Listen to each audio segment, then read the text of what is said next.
Kata beliau, cukuplah Allah sebagai saksi untukku. Kata si pemberi pinjaman, engkau benar. Aku ridha terhadap Allah sebagai saksi dan pinjamin untukmu.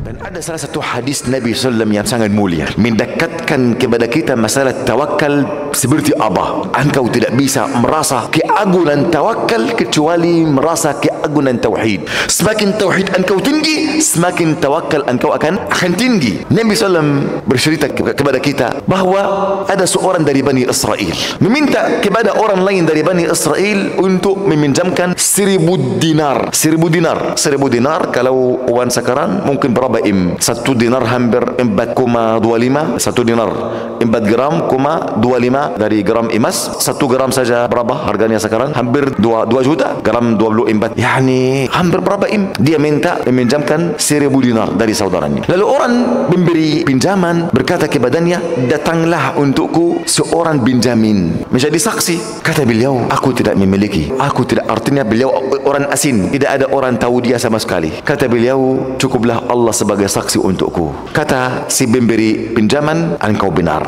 Aku ridha terhadap Allah sebagai saksi dan pinjamin untukmu. Lalu memberikannya 1000 dinar hingga waktu yang disebutkan. Ana mau engkau mentadabburi masalah ini. Jika engkau yang mempunyai uang, ada seorang engkau baru kali engkau melihatnya, berkata kepada engkau, saya mau 20 M, bukan 20 juta. Biarkan 20 juta. 20 juta saja, bukan 20 M. Engkau tidak tahu dia sama sekali. Baru kali engkau melihatnya. Tidak ada jaminan, tidak ada saksi. Apakah engkau akan memberikannya atau tidak? Bayangkan. Lalu saya memberi pinjaman, memberikannya 1000 dinar.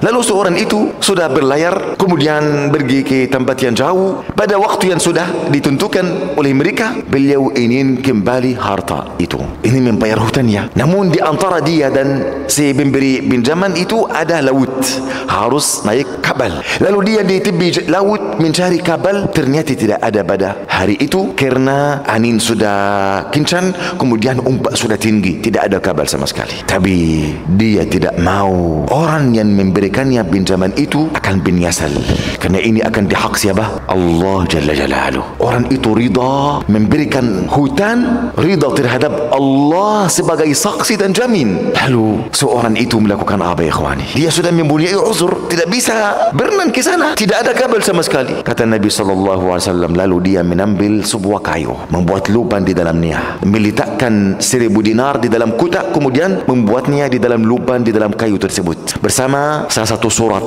Dia menjelaskan keadaannya untuk yang memberi hutang. Kemudian sudah membuat pesan baku, meratakan tambatnya. Kemudian dia berkata, ya Rab, anta bayangkan jika muamalah engkau bersama Allah benar-benar kuat. Ya Rab, saya meminta 1000 dinar dari si fulan ini. Dia meminta pinjamin. Aku berkata, cukuplah Allah sebagai pinjamin untukku. Lalu dia ridha terhadapmu ya Allah. Dia meminta seorang saksi. Aku berkata, cukuplah Allah sebagai saksi untukku. Lalu dia ridha terhadapmu ya Allah. Ya Rab, aku sudah mencari kabel namun tidak ada. Ya Allah, aku menitipkan harta ini kepada engkau agar engkau sampaikan ini kepadanya ya Allah. Kemudian beliau membuang kayu ini dalam laut, sudah masuk ke dalam laut. Lalu Allah Jalla Jalaluh, Allah yang maha besar, Allah yang maha tinggi, Allah yang maha kuat, Allah yang jika menginginkan sesuatu kun fayakun, Allah memerintahkan kayu ini untuk jalan ke tempat yang di sana. Sebenarnya orang memberi pinjaman itu juga tunggu di tepi laut, tunggu orang itu untuk membayar hutangnya. Selama hari itu tidak ada kabel sama sekali. Dia sudah berputus asa, namun dia tidak bernyasal.